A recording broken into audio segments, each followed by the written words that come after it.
जबरदस्त हलचल दिखाई दे रही है। खबर यह है कि लद्दाख में वायुसेना के फाइटर जेट लड़ाकू विमान गश्त लगा रहे हैं। वायुसेना के हेलीकॉप्टर को गश्त करते हुए देखा भी गया है। हेलीकॉप्टर से जवानों और सामान को लद्दाख भेजा जा रहा है। वायुसेना अध्यक्ष RKS भदौरिया ने भी लेह का दौरा किया है। वायुसेना अध्यक्ष का लेह दौरा पहले से तय नहीं था, यानी कि चीन से टकराव के बाद ये दौरा हुआ है और जाहिर है इस दौरे का रणनीतिक महत्व है। खबर यह भी कि एयरफोर्स ने मिराज 2000 विमानों की भी लद्दाख क्षेत्र में तैनाती की है। सुखोई 30S की भी ऐसी जगह तैनाती की गई है जहां से LAC पर नजर रखी जा सके। लेकिन सबसे अहम यहां पर वायुसेना प्रमुख का दौरा, क्योंकि ये दौरा उनका पहले से तय नहीं था। यानी साफ है कि चीन के साथ जब टकराव की स्थिति बनी है तो उसके बाद वायुसेना अध्यक्ष वहां पर पहुंचे हैं। मंजीत नेगी इस वक्त जुड़ गए हैं हमारे साथ और जानकारी के साथ। मंजीत, जो ये हलचल इस वक्त लद्दाख में दिखाई दे रही है, चाहे वायुसेना अध्यक्ष का दौरा हो या फिर लड़ाकू विमान की गश्त हो, इसे लेकर क्या डिटेल्स आपके पास अभी और मौजूद हैं?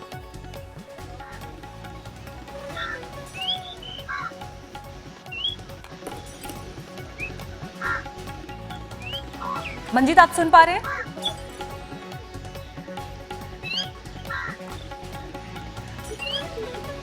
चलिए मंजीत से हम फिर संपर्क करने की कोशिश करेंगे, लेकिन इस बीच आपको हम ये बड़ी खबर बता रहे हैं। वायुसेना प्रमुख ने लेह लद्दाख का दौरा किया है।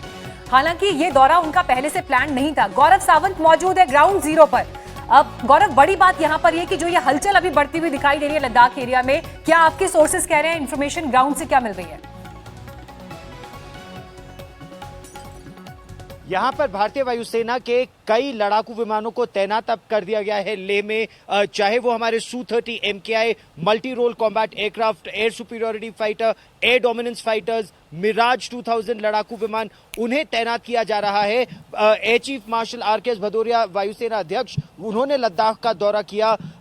वायुसेना के आला अधिकारी अलग अलग एयरफील्ड्स का भी निरीक्षण कर रहे हैं, क्योंकि स्थिति मीनाक्षी जैसा आप जानती हैं खासी गंभीर है इस समय। और इसीलिए अगर हम अपने लड़ाकू विमानों की बात करें तो लड़ाकू विमान जो यहाँ पर जिसे कॉम्बैट एयर पेट्रोल्स कहते हैं, वो कॉम्बैट एयर पेट्रोल लगातार यहाँ पर उड़ा रहे हैं लेह की लद्दाख की सुरक्षा के लिए। आप और मैं हम जानते हैं कि चीन पर इस समय विश्वास करना कितना कठिन हो गया है, चीन की कथनी और करनी में कितना फर्क है। इसीलिए हर जगह की अब निगरानी की जा रही है, आकाश से भी और जमीन से भी। जो हमारे चिनूक हेलीकॉप्टर्स है, जो बाकी हेलीकॉप्टर्स है, वो सिपाहियों को और रसद सामग्रियों को अलग अलग जगह पहुंचा रहे हैं और बहुत हेक्टिक एयर एक्टिविटी इस समय है मीनाक्षी यहाँ। बिल्कुल गौरव, ग्राउंड जीरो पर मौजूद है लेह में। गौरव, आपके पास मैं लौट रही हूँ, आप बने रहिए हमारे साथ। मंजीत भी जुड़ गए हैं और जानकारी के साथ। मंजीत, वायुसेना अध्यक्ष का दौरा तय नहीं था, लेकिन जिन परिस्थितियों में ये दौरा हो रहा है, ये टकराव के बाद की स्थिति है। किस तरह से इस पूरी परिस्थिति का आकलन इस वक्त किया जाए?